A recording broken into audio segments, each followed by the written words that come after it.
We continue our reading of God's Dream for You, The Chosen, a morning devotional by author Dwight K. Nelson.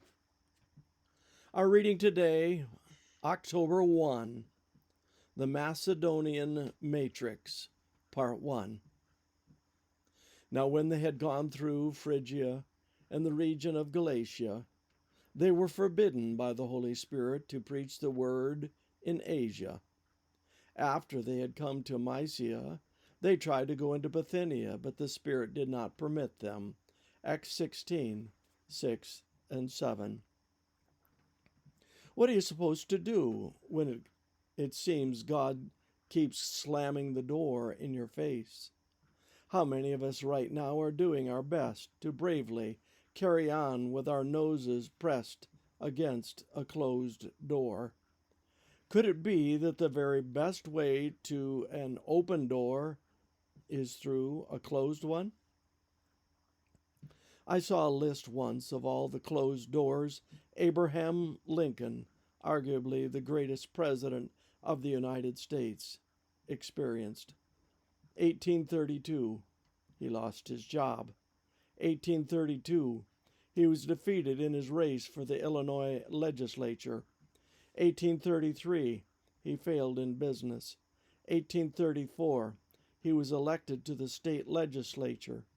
1835, his sweetheart died. 1836, he had a nervous breakdown. 1838, he was defeated for Speaker of the Illinois legislature. 1843, he was defeated for election to Congress. 1846, he was elected to Congress. 1848, he lost his re-election to Congress. 1849, he was rejected for land officer. 1854, he was defeated in a race for the U.S. Senate. 1856, he was defeated in a race for vice president. 1858, he was again defeated for the Senate. 1860, Abraham Lincoln was elected President of the United States. Could it be that the very best way to an open door is through a closed one? Classic case study number 2 is our text for today. The intrepid apostle Paul and his traveling evangelistic team have concluded their gospel commission work in Lystra and Derbe and decided to press westward in obedience to Jesus' command to go into all the world. But while we're not told how or why, the record records that the door was shut in their face. The Spirit said no.